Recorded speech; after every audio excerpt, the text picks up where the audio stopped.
In this podcast, we interview a lot of leaders who are very accomplished in their own right, in their respective industries. So how can we copy from these leaders? How can we learn to be driven? We work with a lot of distributors and manufacturers and everybody, right? Not just distributors and manufacturers, everybody, you as a person, me as a person, we really want to be driven, not just driven at work, but also driven in our day-to-day lives. I was inspired by a podcast I was into, which is on the science of reading, right? And they were contrasting it with social media reading, which is quick and snippy and that sort of thing, with really deep, immersive reading with a physical book, right?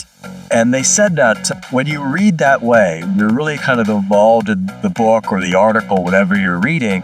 It fires every center of your brain, every physical corner of your brain, and it leads to new thoughts, right? So one of the other principles of writing, I think, is that you're actually connecting with your readers' brains, right? And you're trying to, for me, it's by having a little bit of art, the images I create now with AI and sometimes with my camera, a little bit of technology, and thinking about the science of reading and writing.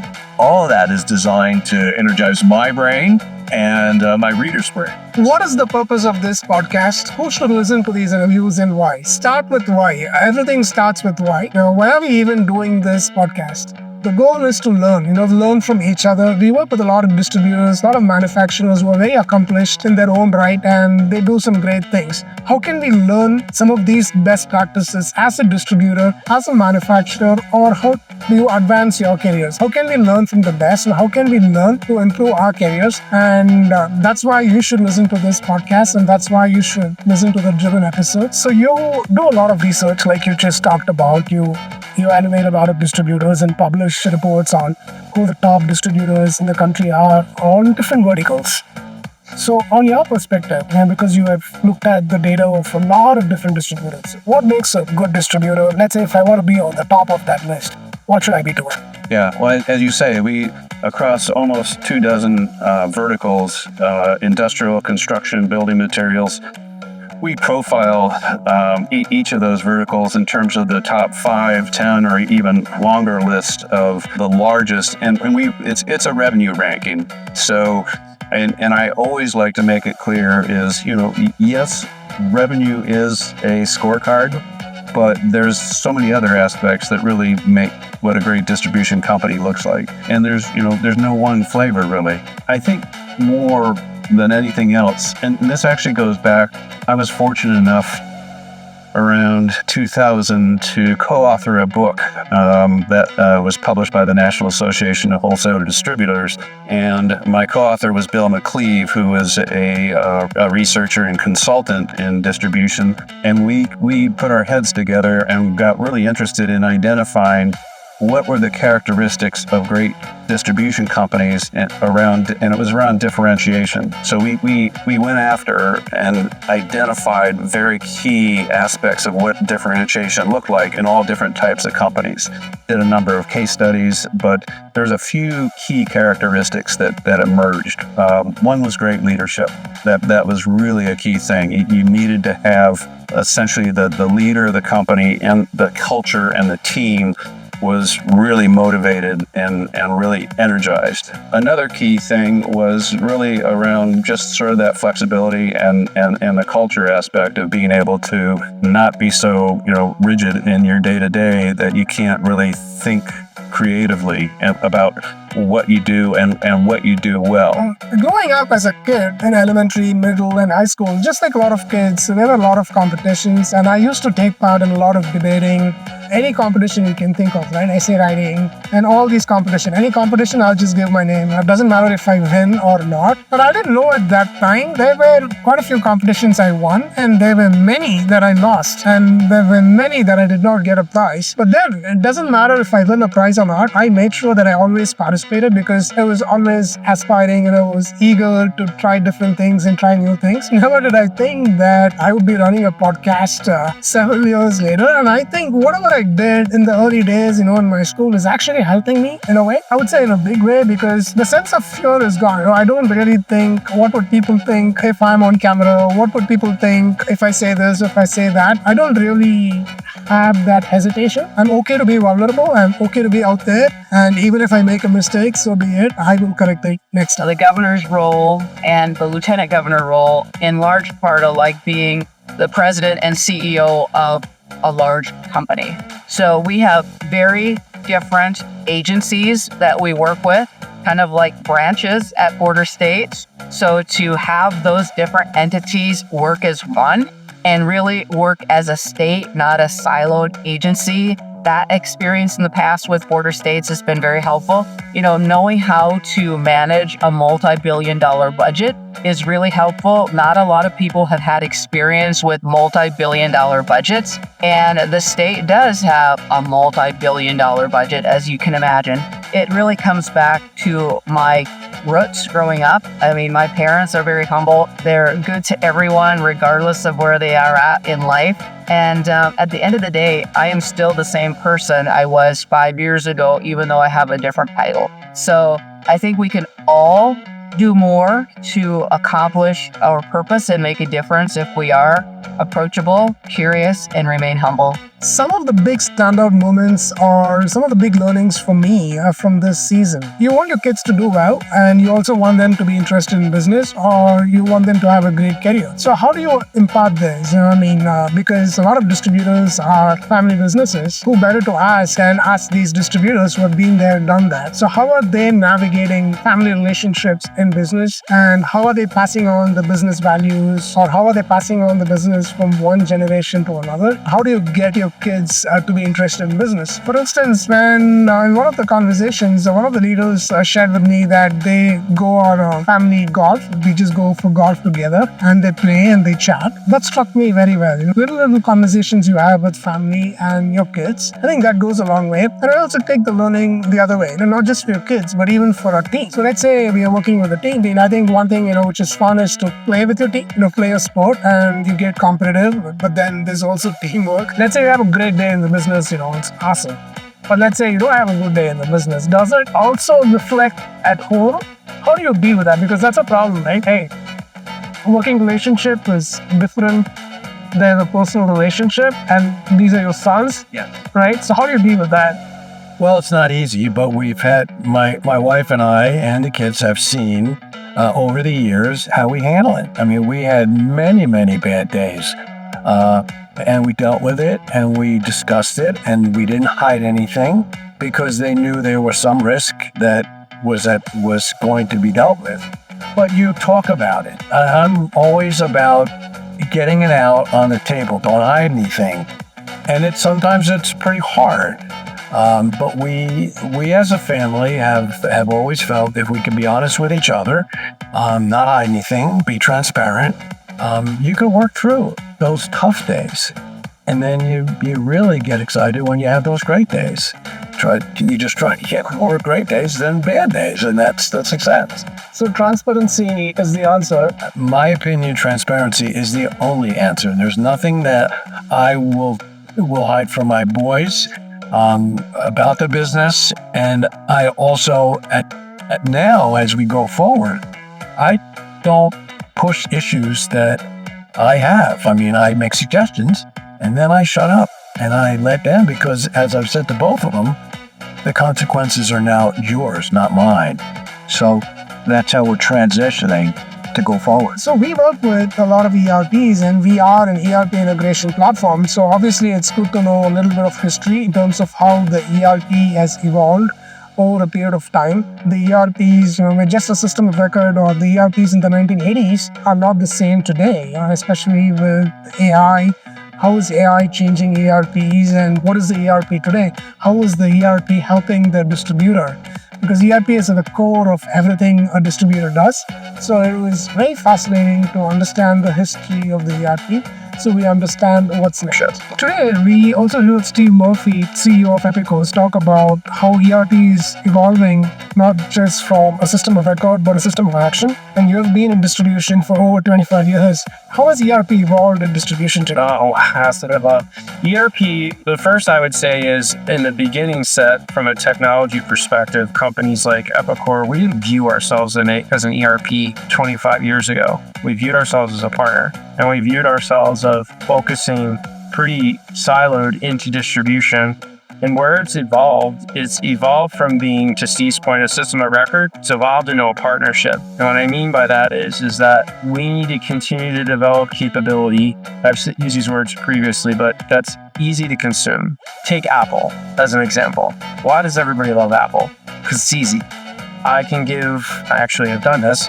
I can give an iPhone to my 90-year-old mother-in-law, and she can use it pretty straight away. If I sat my 90-year-old mother-in-law into an ERP system, I can almost assure you she can't use it.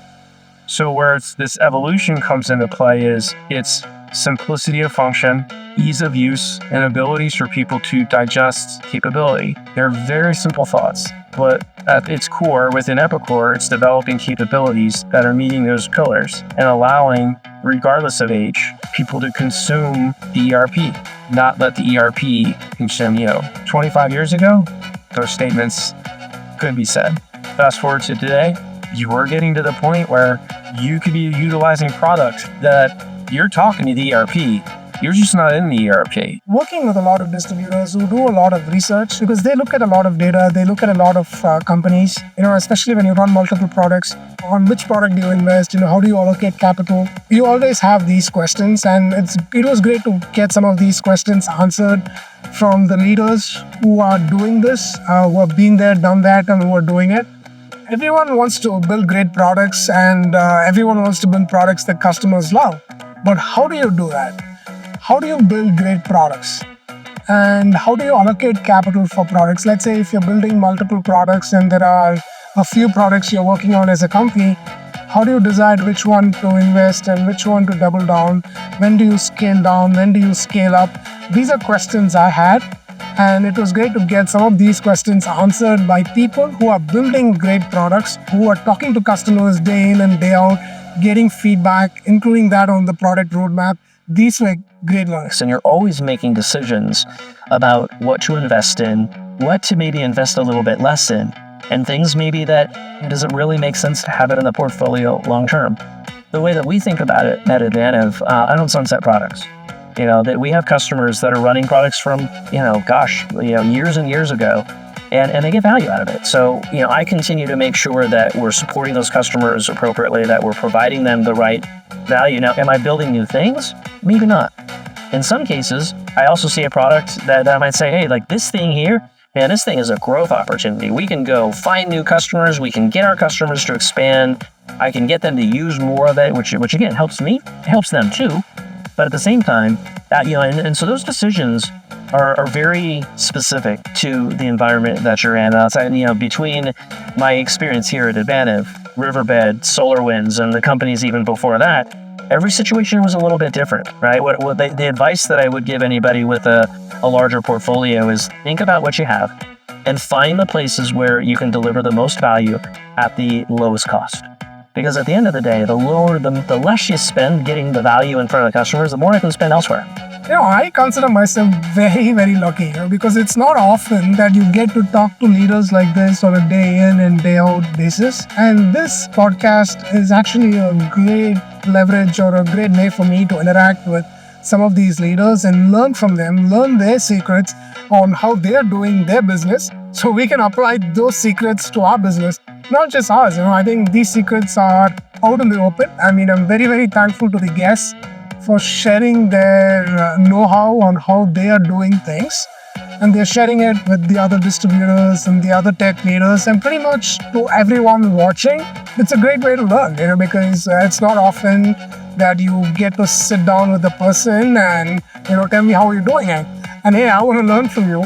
And yeah, it's out there. So it's for us to learn. I've always been curious. I have a tendency when I see something or hear something that's interesting to me, I really want to understand what's going on. And I just love meeting people with different perspectives and trying to synthesize things. And I also love standing back from things and trying to get a very big picture, whether that's the overall systemic factors that are driving people to make decisions, say within an organization, or looking out to the future, trying to build foresight as to where things might go. And in order to do that, I think most of us get very focused on the weeds. And it's not just a forest we're looking at, we're actually looking at an entire planet, and later this century beyond the planet. But so I really like standing back, trying to find a few essential points that we can depend upon and extrapolate them out in various ways to discover where things might go in the future. What is ahead for the new year? Before I answer that, let me share an experience. This happened at Nashville, Tennessee. At the start of the season, when we started early in 2024, we were mostly recording the season on Zoom. We were all at different locations. And then whenever there was an opportunity, I used to record in person. I usually do it on my phone, iPhone, expensive, pretty good quality. I have a DJI mic and it works really well. And when I was going to be doing a recording in Nashville, Tennessee, they suggested that, hey, we need to hire a camera person and we need to have a videographer to record these interviews.